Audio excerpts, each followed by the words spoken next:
જય શ્રી કૃષ્ણ. આજે આપણે શ્રીમદ્ ભગવદ્ ગીતાજીનું 9મું અધ્યાય રાજવિદ્યા રાજગુહ્ય યોગના શ્લોક નંબર 1-10નું પઠન કરીશું. અધ્યાય 9 રાજવિદ્યા રાજગુહ્ય યોગ.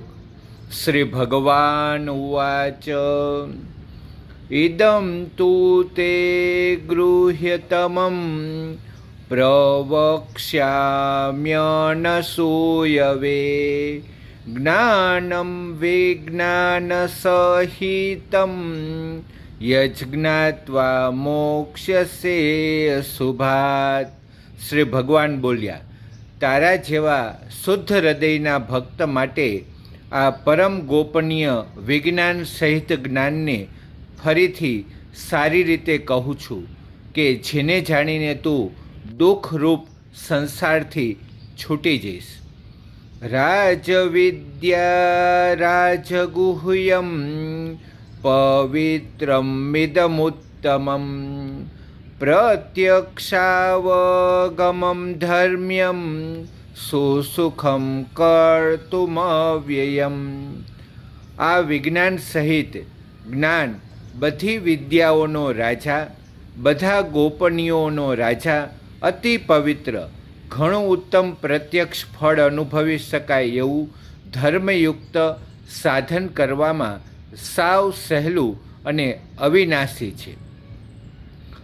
અશ્રદ્ધાનાઃ પુરુષા ધર્મસ્યાસ્ય પરંતપ અપ્રાપ્ય મામ નિવર્તન્તે મૃત્યુ સંસારવર્તમની.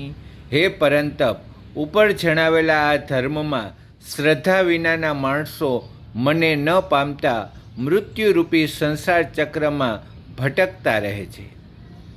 મયા તતમિદં સર્વં જગત વ્યક્ત મૂર્તિના મત્સ્થાની સર્વભૂતાની ન ચાહમ તે સ્વવસ્થિતઃ.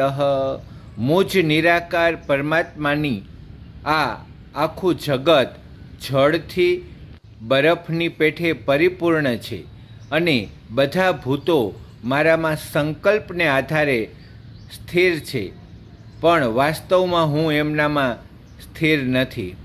ન ચ મત્સ્થાની ભૂતાની પશ્ય મે યોગમેશ્વરમ ભૂતભુન્ન ચ ભૂતસ્થો મમાત્મા ભૂતભાવનઃ. અને વળી એ સમસ્ત ભૂતો મારામાં સ્થિત નથી. મારી ઈશ્વરીય યોગ શક્તિને જો ભૂતોનું ધારણ પોષણ કરનાર અને ભૂતોને ઉત્પન્ન કરનાર છતાંય મારો આત્મા વાસ્તવમાં ભૂતોમાં સ્થિત નથી. યથાકાશ સ્થિતો નિત્યમ વાયુ સર્વત્ર ગો મહાન તથા સર્વાણી ભૂતાની મત્સ્થાનિત્યુપધારય. જેમ આકાશથી ઉદ્ભવેલો સર્વ બાજુએથી વિચરનાર અતિ વિસ્તૃત વાયુ સદા આકાશમાં જ સ્થિત છે, એ જ રીતે મારા સંકલ્પ દ્વારા ઉત્પન્ન હોવાને લીધે બધા ભૂતો મારામાં સ્થિત છે એમ સમજ. સર્વભૂતાનિ કૌન્તેય પ્રકૃતિમ યાન્તિ મામિકામ કલ્પક્ષયે પુનસ્તાની કલ્પાદો વિસૃજામ્યહમ. હે કૌન્તેય, કલ્પોના અંતે બધા ભૂતો મારી મૂળ પ્રકૃતિને પામે છે, એટલે કે પ્રકૃતિમાં લય પામે છે, અને કલ્પોના આરંભે એમને હું ફરી સર્જું છું. પ્રકૃતિમ સ્વામવષ્ટભ્ય વિસૃજામિ પુનઃ પુનઃ ભૂતગ્રામમિદં કૃષ્ણમ વસમ પ્રકૃતે વર્ષાત. પોતાની પ્રકૃતિને સ્વીકારીને સ્વભાવના બળને લીધે વશ થયેલા આ આખાય ભૂત સમુદાયને વારંવાર એમના કર્મો અનુસાર સર્જું છું. ન ચ મામ તાની કર્માણી નિબઘ્નંતિ ધનંજય ઉદાસીન વદાસીન મસક્તમ તે સુકર્મસુ. હે ધનંજય, એ કર્મોમાં આસક્તિ વિનાના અને ઉદાસીનની જેમ સ્થિત મુજ પરમાત્માને કર્મો નથી બાંધતા.